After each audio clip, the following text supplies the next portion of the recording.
Juniper Books presents The Luckiest Man in the World by Molly Cutpurse, narrated by John Crabtree PhD from his notes recorded at the time. Chapter 7. 9th of March 2026. The next morning I awoke with the worst hangover I could ever remember having since my student days. Whoever said that expensive wine doesn't give a person a hangover was lying. I remember one particular night after being thrown out of a public house that a friend and I found ourselves on a railway track pressing our ears onto the cold steel of the rails, listening for an approaching train. As it was a frequent service, it was a wonder we were not killed. God, the things you do when you are young. And I remember, after removing my shirt for some now unknown reason, falling headfirst into a large volume of stinging nettles. Ah, student days. All the same, as I swung my legs over and placed my feet onto the warm, thick carpet, I held my head, wondering just how strong Maximilian's wine had been. It had to be because I had no memory at all of reaching home, getting in the flat, undressing and going to bed. It was only when I stood and tottered to the bathroom that I remembered a dream. I was running through a forest, so dark that sunlight hardly penetrated its floor. Everywhere apart from the path on which I was running was a tangled mass of thorns, ivy and thick bushes the same height as myself. And as I ran, I was holding the same kind of sports cup made from solid gold. I knew it was gold because it was so heavy. However, running behind me, chasing me, was a horde of unrecognizable people, all shouting my name as I ran. I knew these people were becoming ever closer. Thankfully, I awoke before they caught up with me. As I brushed my teeth and splashed cold water on my face, I knew I didn't have to go far to recognize the symbolism that my unconscious was offering me. Although I couldn't understand what the forest itself meant, but the rest was clear enough. After I had drunk about a litre of fresh orange juice, a strong black coffee, and taken painkillers, I returned to my bed and slept for another 2 hours, finally waking just after 11, feeling so much better. After a shower, I was almost back to my normal self, but the memory of that dream would not leave me.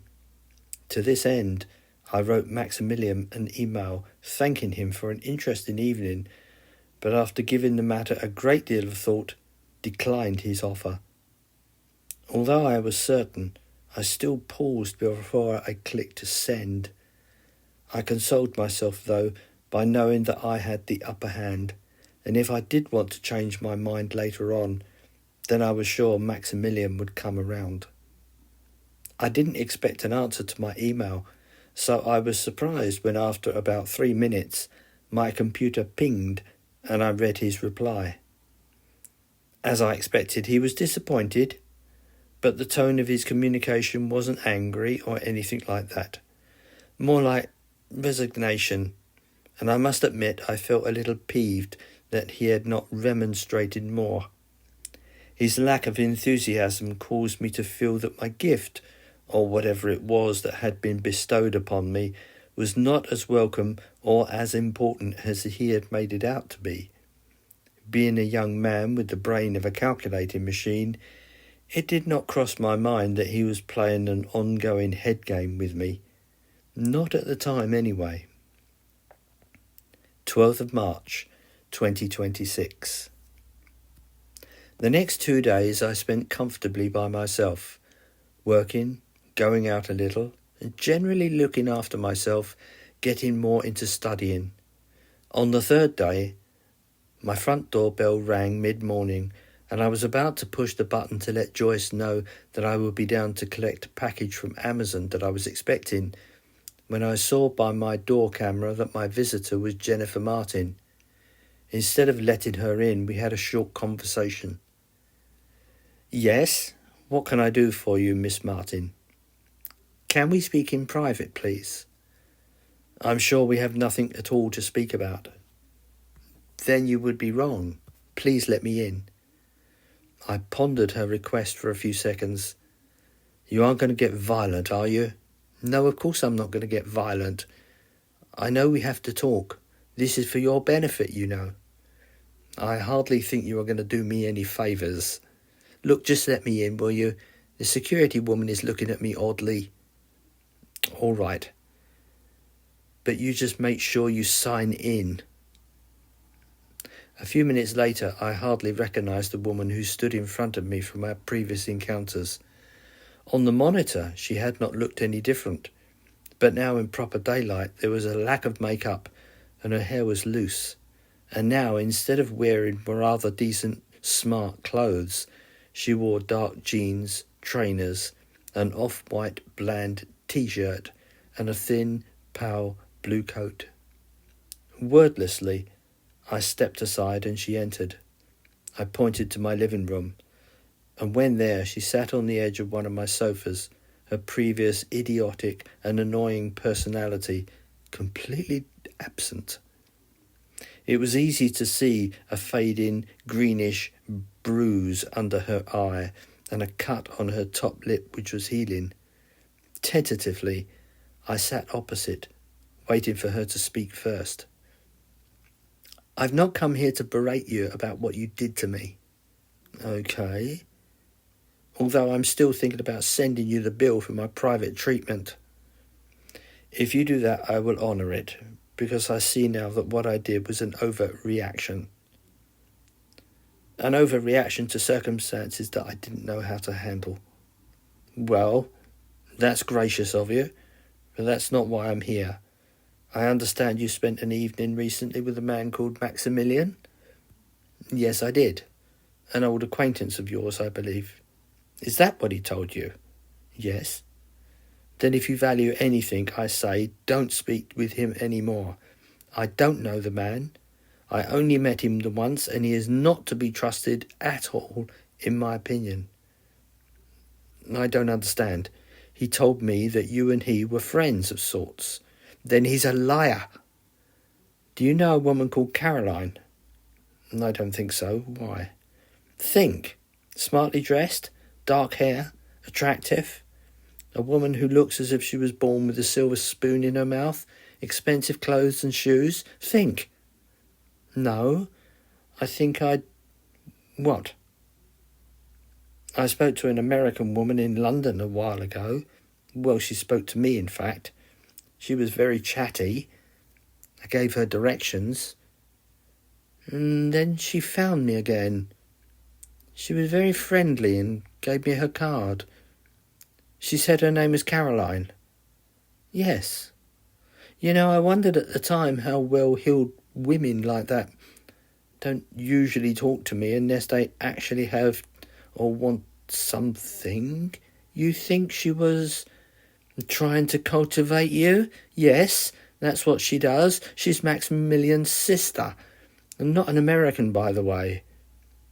"His sister? But there was no name on the tombstone." "What tombstone?" "Of course, 1976. I'll explain later. But he told me that his sister lives with her kid in the family home." "John, you may have the most terrific gift and your level of education is undoubtedly far above my own, but really you are as thick as horse shit." "But I spent an evening with him in a respectful part of town. He had a butler and everything. I don't doubt you. He is part of the Nibley-Dawson family, and they are one of the richest in Europe. So what did you two talk about?" "About the time I sent him to 1976. That's what he asked me to do. He seemed to know a lot about you. He talked about you as if you were his personal friend." "I met the man once." "This Caroline woman, how many times did you speak with her?" "Twice. In the city. I thought it was strange at the time that such a good-looking woman..." "And this is before you met Maximilian?" "Yes." Do you think there's a connection? Of course there's a connection. I bet she followed you and got your address. Followed me? People don't follow people. John, I really think you haven't a clue what's going on here. Well, you haven't been particularly open with me, threatening me, for instance. Yes, I'm sorry about that. But this ability you have, don't you realise what it can do? Haven't you thought deeply about what an ability can do in the wrong hands? Personally, I'm surprised the military hasn't already found you and locked you away somewhere. So what's your involvement in all this? My involvement has changed, John, since you did what you did to me. I'm a journalist and I was originally looking for a story about your double lottery win. Of course, with hindsight, I now know how you did it. But now I've gone beyond that. A powerful and wealthy family wants to gain the trust of a person who can do such remarkable things that they... God, what might Maximilian ultimately want?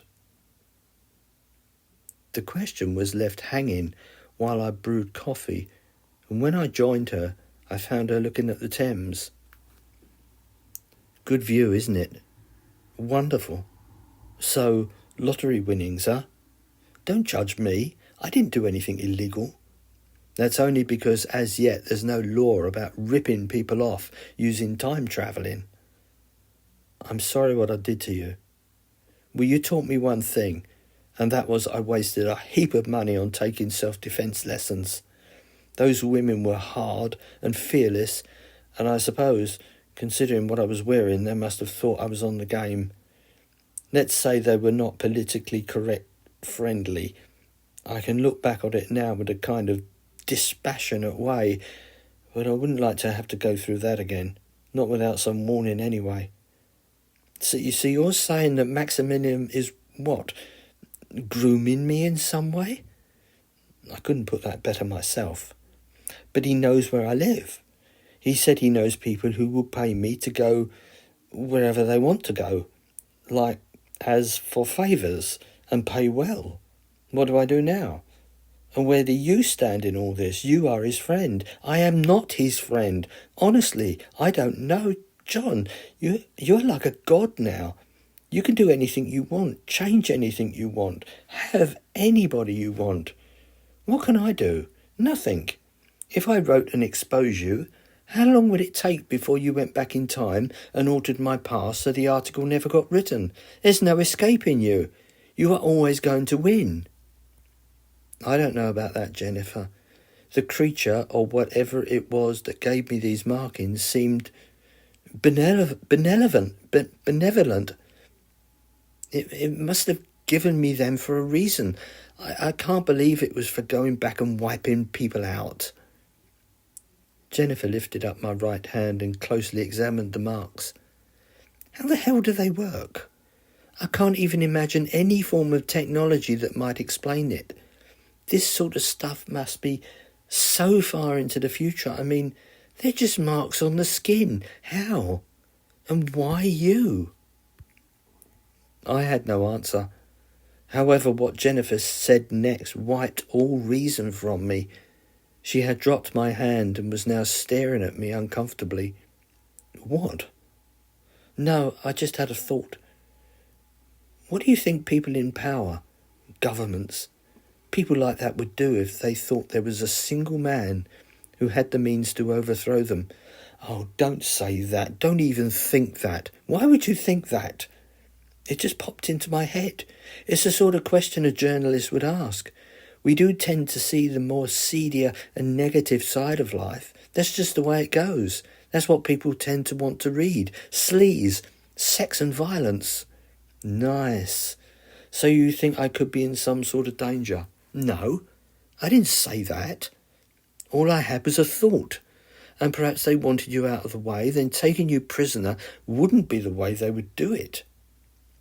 My face must have been blank. So she continued talking. Because it'd be easy for you to escape. They'd probably do it without a warning. But listen, it was a good thought because now you can be prepared, be watchful. You shouldn't have told Maximilian, though. I'm beginning to realise that. Why?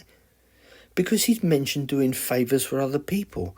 If you now refuse him, well, he knows people. Probably. We made no firm arrangement to speak again, but she said she'd text me if any of her contacts gave her anything. It was strange, but I was sorry to sorry to see her leave in a way. Talking to her was comforting, as sharing a secret with someone else tends to feel. That night, I took another call from my sister, and as I had no reason to put them off again, made another arrangement for her and Zoe to have a takeaway at my flat the following day. So at least for half an hour, my life returned to a kind of normality, talking about home, parents, and ordinary things. When I agreed to it, I thought I should have become bored and perhaps even frustrated, but that's not what happened at all. 13th of March 2026. Of course, Zoe was flat out, wide-eyed about the apartment, and while Maggie and I spoke about matters that concerned us, she was quite happy exploring and then watching my huge TV, and also spent time sitting overlooking the Thames, drawing it, and I must say, she has some talent for a young woman. As usual, Benny sat on her lap after sniffing round the rooms. I spoke to Maggie about my continued frustration basically with our father. Later we ordered kebabs and continued talking, the conversation ranging from how I was going to help her and Sam with their wedding, and even if I was going to attend, to Maggie mentioning that the child I had helped continued to make the news. This was new to me, as I now deliberately didn't watch any of the news outlets, either terrestrial or online. It is to my credit that I became proficient at doing this as soon as I began practicing it. I discovered that knowing what was happening in the world was like an emotional drug, and withdrawing from it required hard work, concentration, and dedication. I did it because I honestly believed that the daily doses of death, mayhem, political civil unrest and carnage wasn't doing me any good at all. Over the short time since I have discovered what I could do, and having bought the apartment, I came to realise that bringing the evil of the world into my head almost 24 hours a day weighed on me, and I had noticed an increase in my level of depression and ennui. We were each sitting on my two sofas when Maggie began to talk about the boy child I had rescued, and I immediately began to fidget with unease, scratching my elbow as I deliberately looked at her, but at the same time trying not to take in anything. The reason was because, since I had brought him into this time, I had had several thoughts about that poor boy and what he most probably had to endure. I realised the plasticity of his young brain would eventually restructure itself, but the boy would still retain memories of his time in Victorian Britain, and I couldn't see how having them was going to improve his life. Surely he must have by now at least been aware of the year of his birth, and he would surely be told what year it currently was? How might his young brain react to just that information?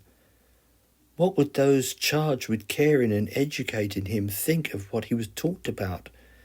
But for all that, I hoped that by now he was in better shape physically.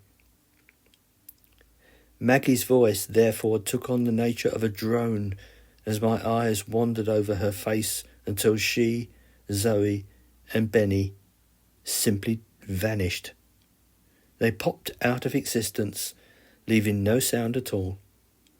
I don't know what caused me to do it, but I looked almost automatically at my right hand to see that my left fingers were covering it.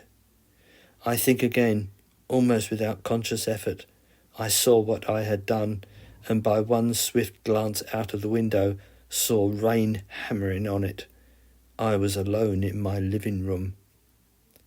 Without thinking of the consequences, I pressed the mark that would return me, and Maggie, Zoe and Benny instantly reappeared.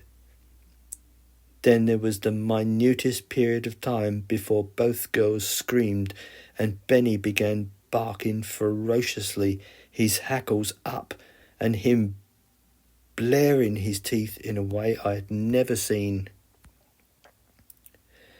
There was instant pandemonium, and Zoe kept screaming so loudly that I wondered if my neighbours would hear and complain. Apart from an initial single loud scream, Maggie fell into silence as she pressed herself into the sofa, staring at me in the most terrible way. What could I do but try to appease them? So then there began a litany of saying the word sorry over and over and over again. It was all I could think of saying in the first few seconds after the atomic bomb exploded, and seeing and hearing my contrition helped. I turned my attention to Zoe, and she only stopped when I took hold of her arms and brought my face close to hers, begging not to be frightened. Benny, though, would not stop barking, although he had ceased to show how threatening he could be. So I put him in the bathroom, and by the time I returned, my sisters were sitting much closer together, and Maggie had her arm around Zoe. Neither spoke, but simply stared at me in a way I was quickly becoming used to. Since this entire debacle had begun, I could not remember a time when people stared at me so much. At first it had been unnerving, but honestly, I was over that now. I sat facing them again and didn't speak for a few seconds, then gave a long sigh and began the full and total reason why their brother had disappeared and reappeared. It took over 40 minutes before I began to see them relax. What followed was basically a question and answering session, with Zoe asking a few times to do it again, to which I refused. And while I was explaining, I realised what had happened. As I was seemingly paying attention to Maggie, I had absent-mindedly tapped a sequence which, when I gave it some more thought, could have had deadly consequences if I had gone either backwards or forwards to a time when the building didn't exist, for I was at least 30 metres off the ground, more than enough to have killed me, as gravity would have taken over. As soon as I thought of this, I made a mental decision never to unconsciously touch my right hand with my left, ever again, unless it was deliberate. I remembered the incident with that man, the warehouse, and the strong smell of coffee. At that point, I wished Zoe hadn't been there.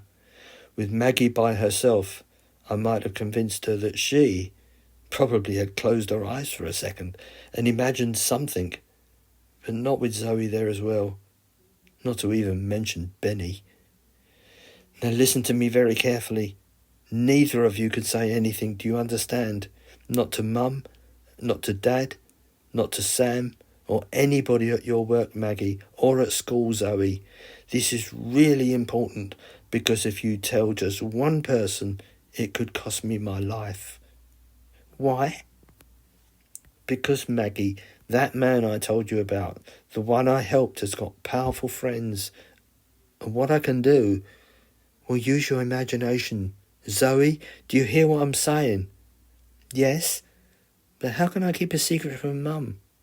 By not saying anything to anybody. Never mention it. If Mother asked you how it went today, just say, fine. We had kebabs and just chatted, okay? She nodded, but I was not convinced. Zoe, being the youngest and my mother's favourite because of that, had always been close to her. Certainly closer than I or Maggie had ever been. But that was on account that back in those days her work had been more demanding. Upon delivering Zoe, she had partly given up her work and therefore had devoted a greater amount of time to her, hence the excessive bonding. Don't worry, John. I'll talk to her on the way home, said Maggie. Okay, because if any of this gets out, I've thought about this a lot, and I can't see anything good coming out of it. In a way, I've been really stupid, letting people know what I can do, being vengeful, and doing things like rescuing Victorian children. But you didn't know, John. I can't think of anybody who wouldn't have done exactly the same. Bringing that boy to here probably saved his life, and who hasn't thought of being a little vindictive? Don't be so hard on yourself. Thanks. Listen, Maggie, don't worry about somewhere to live. We'll look for a house and send me details, and just leave the rest to me. Are you sure? It's no problem, honestly. Oh, time's getting on. I'll phone for a taxi. Do you want to see how Benny is? I waved them goodbye from the street, and they both waved back, seemingly happy enough, but I felt a gnawing in my belly that something wasn't right, and it concerned me that I didn't know what that was. As I poured myself a G&T and began to relax, the woman Caroline came into my mind again. Stupid. So she wasn't even American. Why did I ever think that a good-looking woman like that would be interested in someone like me? I sank into my deep sofa, thinking what a disaster the day had been, and wondered if I ought to do something positive like leave or stay and face whatever life was going to throw at me next. After 2 more G&Ts, my bed beckoned me, and so I retired early after texting Maggie to find that she was still emotional, but excited. Tomorrow would be another day. 14th of March, 2026. I gave up smoking proper cigarettes about 4 years ago. As soon as I received my qualifications, I saw no more need to waste my money. Nicotine had supported me through university, and all the stress that implies and after, mainly because I didn't want a serious illness as I aged, I quit. It wasn't easy because I believed I had got an addictive personality, but however, I stuck at it and broke the habit. I no longer craved a cigarette. Nevertheless, I still vape, and that satisfies me. Until I woke the next morning definitely not feeling as chipper as I normally did. And when I brewed coffee and sat at my usual place watching the Thames, I began to feel as if something was missing, and it didn't take too long to realise what that was, and the urge to smoke became overwhelmingly strong. Of course, there was nothing in the flat, not even an old slip of nicotine-impregnated gum left over from my quitting days. However, I did find my old trusty lighter that an ancient uncle had given me when I was 16. I remember him giving it to me because of his heavily brown-stained fingers. All those memories became too much as I drank a second cup of coffee, and suddenly the sleeping nicotine beast was fully wakened and was not being subdued by vaping. I therefore found myself putting on a coat and taking the lift with the intention of buying a packet. I really didn't understand why it was that day that I felt the need to smoke so badly, and perhaps some future person reading this might be able to understand the coincidence of when I walked out of the mini-market shop, I was immediately confronted by no other than the woman Caroline. Moreover, within seconds, it became crystal clear that she had been waiting expressly for me. The first thing that occurred to me was remembering where we had first met, outside Bank Tube Station, and apart from a different outfit, she looked exactly the same. In an instant, I remembered how taken I had been with her blonde bobbed hair, and, damn it, she even had the appearance of an American woman. It was that wide smile, a slightly upturned nose, and that fresh appearance that English women don't appear to have. However, almost as instantly, those fleeting emotional feelings were suffocated by a chilling sense of danger. Our eyes meeting only for the briefest of seconds, I swiftly and silently moved past her and began to return to my flat. Of course, she followed me and soon caught up with me. And who, from the moment she opened her mouth, didn't sound at all as if she were born in America. John, you have every right to be annoyed with me. I'm sorry that I misled you, but at the time I didn't know what I was letting myself in for. My brother can be a bit of an arse sometimes.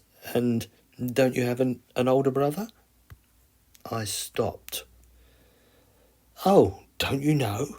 Hasn't your research on me turned up one? John, my brother can be very persuasive. He's a lot older, and he's been like that to me all my life. It's hard to say no to him. So, you pretend to bump into me using your good looks, and with some story getting close to me, all for his sake. She hesitated, and I could see her thinking quickly. Pretty much. It's something I've always done for him. As I said, he's an older sibling. I dare not say no. That's ridiculous.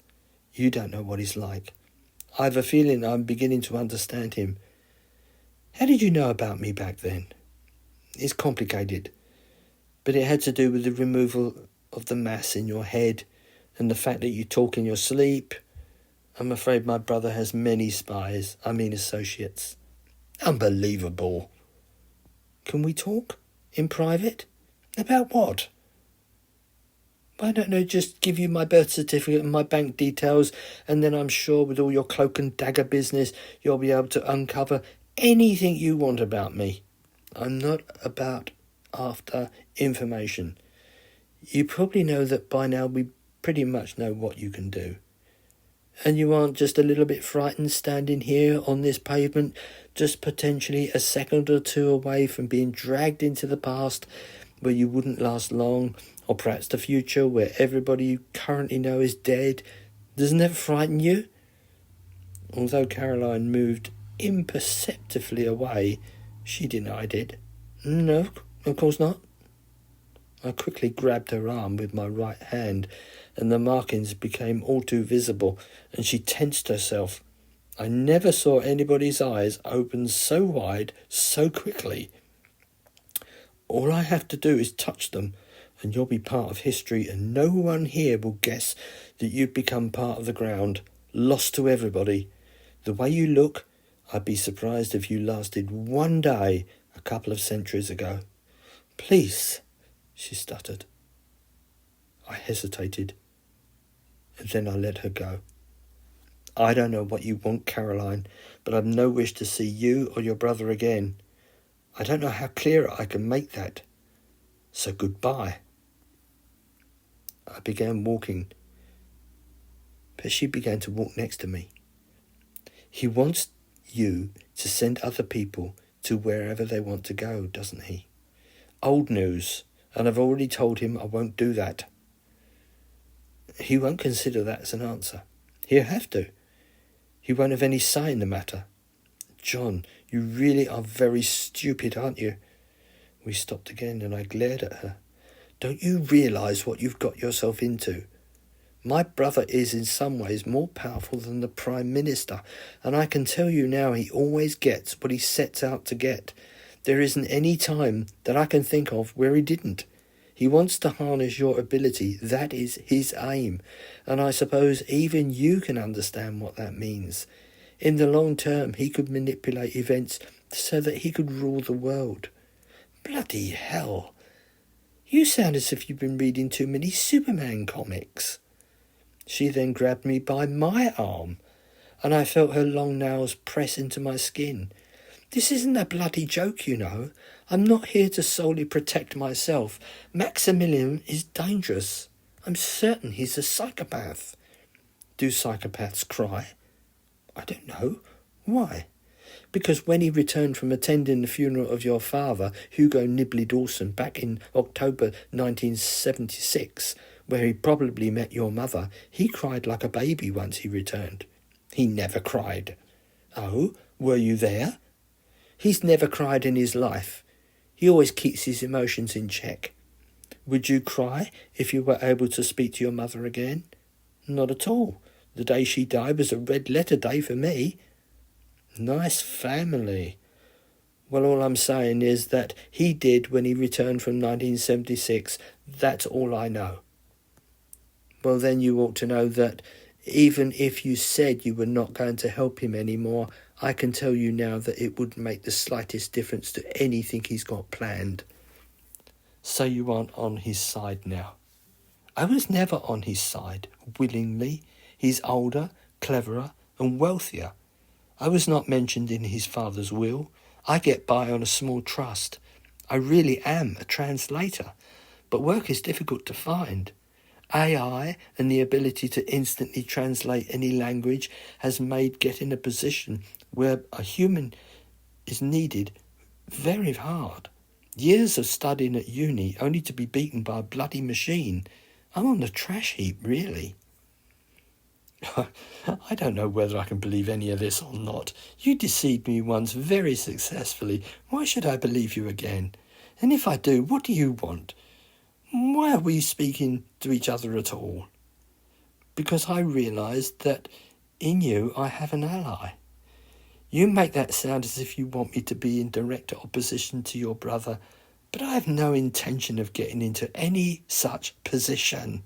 But the reason being is that I don't want to have anything to do with him at all. There is no opposition. I'm finished collaborating with him or anybody else, so just leave me alone. He won't see it like that, John. I don't care. You really are stupid, aren't you? Can't you see that he has a powerful influence over so many aspects of ordinary life? He isn't going to leave it there.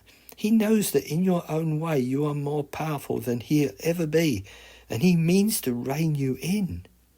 What is it with you people, all this talk about power? What does that mean? What does that matter?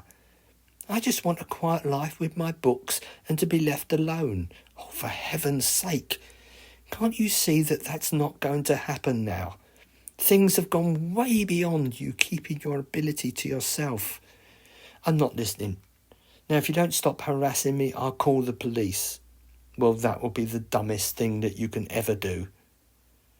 By now we were close to my block of flats, and I gave her one long, hard, silent look before I turned away and passed through the entrance, stopping momentarily to speak to Joyce. I pointed to the street and to Caroline, who simply returned my gaze. Joyce, see that woman? She has no business with me, and if she says anything to the contrary, I don't want her knocking at my door. Is that understood? I didn't wait for her answer, but headed straight for the lifts. But I could tell how surprised she was, and as I was heading for my floor, now that I was no longer under Caroline's gaze, influence, or whatever I thought it was, I began to calm myself. Therefore, the first thing I did was to phone reception and apologise to Joyce for my rudeness. She seemed surprised, but thanked me for my consideration, adding that the woman had now moved away. But what annoyed me more was that when I sat next to my splendid view with my coffee, I was opening the packet of cigarettes when I stopped and looked at what my fingers were actually doing. Nevertheless, I brought the packet close to my nose and sniffed, and then made an expression of disgust. Just what the hell am I doing, you idiot? Yet I didn't throw away the packet as I ought to have done. Instead, I put them in the drawer in the kitchen, although why I did that I had no idea. It's just a holdover from when I used to be weak, I suppose. I settled at my desk and attempted to do some work, but that conversation with Caroline had discomposed me more than what I wanted to admit to myself at the time, and that left me agitated to the extent that I sensed that my work was not getting my fullest attention, which only frustrated me further.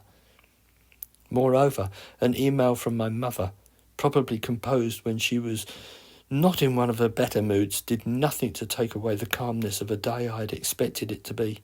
She explained that she now knew how I managed to buy the flat, and was now telling me how disappointed in me she was. There was not a single word expressing how much she missed me, and she made it quite clear that she had no intention of ever visiting me. So that missive did nothing to improve my mood. However, the day had not finished with me because my bell rang and I saw it was Jennifer Martin, who told me that she had some urgent news. Such was the way that she said it. I reluctantly allowed her entrance after she had confirmed that she was alone. I opened my front door and, as usual, left it ajar. She found me at my breakfast table, staring at clouds, and I spoke first. "So, come to see if you can blackmail me as well." "Don't be like that. Who's blackmailing you?" "Don't worry about it. What's on your mind today? Just say it quickly and get it over and done with." "Boy, who's got out of bed the wrong side this morning?" "Okay, I have 2 snippets of news. Do you want the bad news first or the very bad news?" "Does it matter?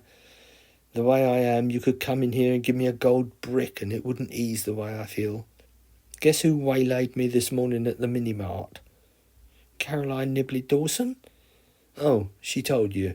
Yeah, well, why not? You seem to chat to each other and I seem to be the last to know anything. Oh, stop feeling sorry for yourself. This is important.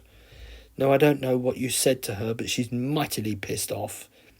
An editor of my acquaintance took a call from her not an hour ago and told him that she had some news about the person who won the lottery twice, and that furthermore, she told him that she knows how it was done. He texted me straight away, of course, as I was looking into it. And is that all you've got to say? She intends to expose you." "She won't do that. Her brother won't allow it. She's already set up a meeting that's happening tomorrow. It'll never happen." "Why are you so sure?" I then spent a few minutes describing the debacle with the cigarettes and the blather that passed for conversation, and Jennifer listened intently. "So you royally pissed her off?" "Yeah, because she didn't get the reaction she wanted. And now she intends to do a few Andrew Carton on you." Andrew Carton was a London-based reporter who fully exposed the communist nature of the BBC last year and was a major influence in its eventual downfall. His ultimate death from suicide just weeks after he began his exposure still remains a mystery and has convinced certain factions that darker forces were at work, although foul play has never been legally proved. I don't think she will. I think if she spoke to me, 1, who the hell would believe her? And 2, the money she'd get wouldn't compensate her for losing her brother's influence. You don't know much about women, do you? I can't see what that's got to do with anything. What's this second thing? Oh, nothing much. Just concerns the boy you brought forward from Victorian London, that's all. What about him? From what I heard, he's doing well and recovering. Everybody I speak to doesn't have a whole lot to say about him, which I find weird, but I did uncover that he is soon to leave the private hospital that's treating him. Private? Who paid for that?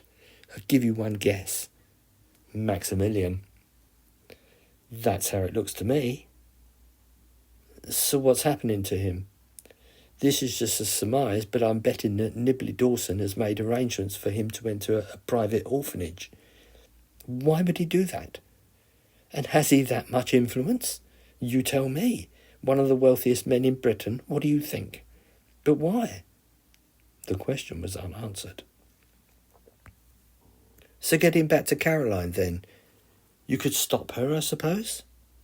What, by going back on my word? No. And besides, that would send a clear message to Maximilian that I was prepared to play his mind game. Which is? I'm not too sure I ought to tell you. John, as far as I'm concerned, you are old news. And besides, I gave you my word. I'm not sure a reporter's word means anything today. I don't deserve that. I'm here giving you information, aren't I? I guess. Why can't people be as reliable as equations? I know where I am with them. All right. He told me that people, rich people, would give away their granny and probably the rest of their family as well if they could travel back to any time of their choosing. And what did you say to that? I told him I'd think about it. And? Oh, for God's sake, this is like pulling teeth. I thought about it, and then I told him I wasn't interested. So you refuse one of England's most influential and powerful men. That sums it up, yeah. So let's get things right. You've hacked off one of the most influential men in the world. You've pissed off his sister, and you are giving the elbow to the one person who is on your side. Brilliant. You only want to be on my side because you believe there's a story in it. Well, duh. A woman's got to make a living.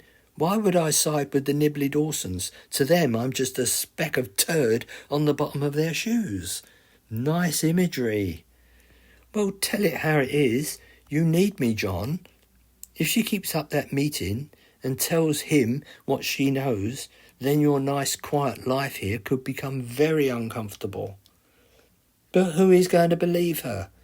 I've only taken 2 people back in time, you and Maximilian, and I'm trusting that you won't agree with her, which just leaves him.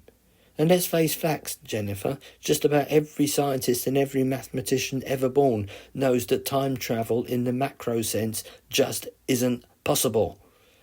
If he says something happened to him, then his social standing, particularly with people of wealth, will be severely undermined. He has everything to lose.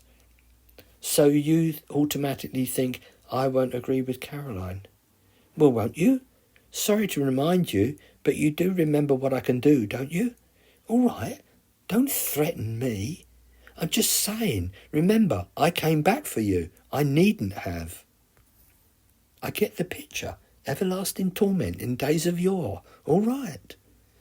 So what do you want then, if it isn't to expose me? Well, things have changed, haven't they?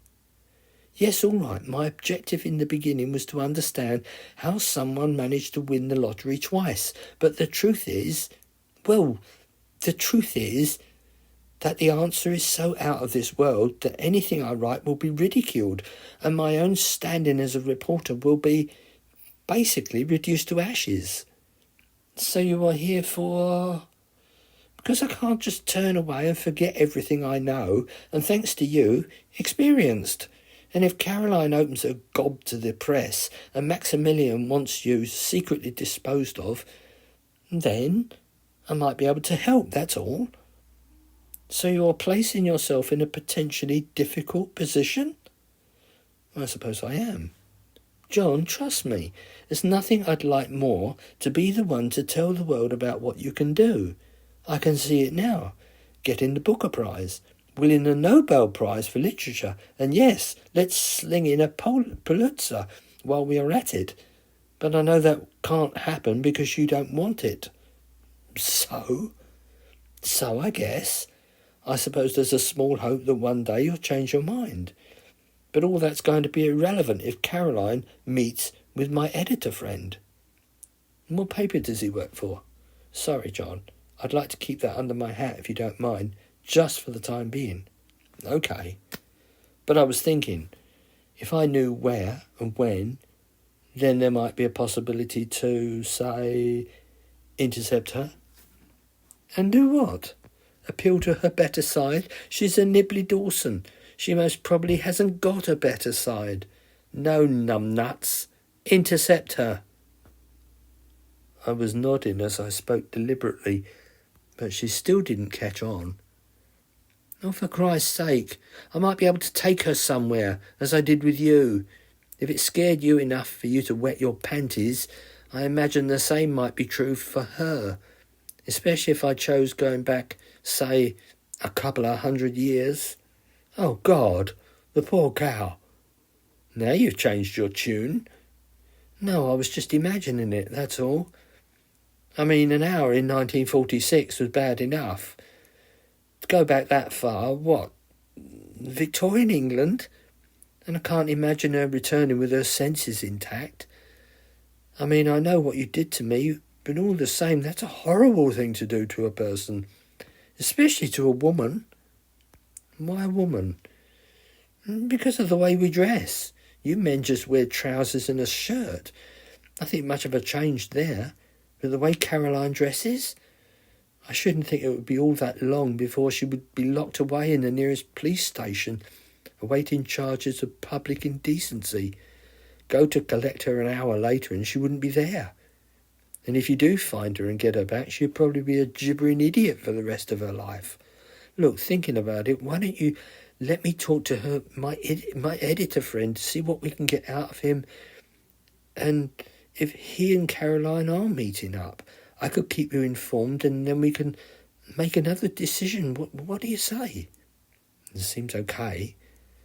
I can't allow this to get out of control, Jennifer. Look, there's been some bad decisions by all parties. Let's just chalk it up to experience. Okay. By the way, 1878 was not all that bad. Apart from being a bit smoky, I was all right. You've been there? Yeah, I visited it. Look. I pointed over her shoulder to a frame containing the picture I took of Cleopatra's Needle, complete with scaffolding, and Jennifer walked up to it until her face was inches away. 4K resolution and in full colour. Only one of its kind. Dear God. John, do you know what this means? It means I'm a decent photographer. Well, besides the fact that, oh my God, you can take pictures of anything.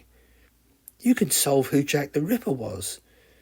You can take video of Victoria and Albert getting married in 4K. You could take a picture or even a video of Anne Boleyn getting married. Oh my God. And her mother, Elizabeth's coronation, the ancient Egyptians, stuff from the Bible, the thousands of events you could cover about which we have no knowledge. And doing any of these things won't change history at all. Stop talking. Yes, that's true. I still haven't worked out if there could be any ramifications if I really did interfere with anything or anybody important. And you could take people back there. What's to stop you bringing them back here? Like the child? Oh, yes. I'd forgotten about him. All that's crossed my mind, Jennifer. I'm beginning to realise just how dangerous this gift is. Let me look at the markings again. I held up my hand and she lifted it close to her eyes. They really look like tattoos. But how do they work? I don't suppose you've had a scan, do you? I've had multiple ones in hospital. I can't see how they work either. I mean, how? What is it that by touching them enables my body and anything I'm connected to travel back and forwards in time? I don't see any connection. I tell you, as a mathematician, the answer must be far in excess of any knowledge that I have. Just a thought. Have you tried copying the marks onto another hand and seeing what happens? Well, firstly, no, because I don't know anybody. And secondly, do you really think that will work? These things were put on me while I was under the power of some mystical Dumbledore-like fellow. I don't think copying them onto the back of your hand with a biro will do the job. Besides, I don't think the shapes of the figures matter all that much. As I know already, they are just a means of getting to go where I want to go and coming back. I think what's important is underneath and how they are somehow physically connected with the rest of me, about which I haven't a clue. God, you could go back and kill Hitler. You could see any part of history. Yes, there's a thing, killing Hitler. If I did that, what would our world look like today? That would mean a big change. There is something called the many worlds theory, but no, never mind about that. So would you call me as soon as you know something? And call me anyway, okay? Yes, I will. I'll get onto it right away. And John? Yes? Thanks for allowing me to be part of this. Yeah, you're welcome, I think. Please don't let me down. Jennifer offered me a wry smile and left me, leaving me strangely calm. At last I seemed to have found an ally that I hoped I could trust. I took a look again at my photograph and smiled. Perhaps that's how I can make money. This was not something I had thought of before, but Jennifer putting forward the idea of video was certainly interesting. if it could be done. It's odd that I didn't think of that, as I had already taken one. I took a call from Jennifer after 10 o'clock that evening, and she had some distressing news. She had only just managed to speak to her editor friend, as he had been at the theatre all evening, and hadn't been answering his mobile. And yes, our fears were confirmed, for Caroline was meeting him at his Fleet Street office tomorrow at 11 in the morning, which meant I was going to apprehend her, and then it would have to be after she had arrived at Fleet Street, but before she walked into the building. Before I allowed myself to sleep, I thought of a number of different time periods to which I could take Caroline, but I wasn't happy about any of them, most probably because of the fact that I didn't really want to do it in the first place. I already had enough lingering guilt over doing it to Jennifer. As I saw on Google Maps, the editor's office was part of a 1980s-style building off Fleet Street and was part of a small square, the other three sides of which were surrounded by new architecture, meaning that if she arrived by cab, which she almost certainly would mean she'd have to walk 30 metres or so along a narrow street, and one that only allowed a vehicle such as the police along it if they had the ability to lower a retractable hydraulic bollard. So, as I imagined the taxi driver would deposit her in Fleet Street, in the narrow street, was where I decided the deed would have to be done. Using more maps retrieved from the internet, I was even able to identify the small roadway as far back as 1769, although back then it had been named something else. As I could see, the square had been continuously occupied by one building or another, so whatever time I chose, there would probably be something interesting to see. As her appointment was for 10:30, I arranged for Jennifer at 9:30 at a coffee bar in Fleet Street. You have been listening to an audio production of The Luckiest Man in the World by Molly Cutpurse, narrated by John Crabtree PhD.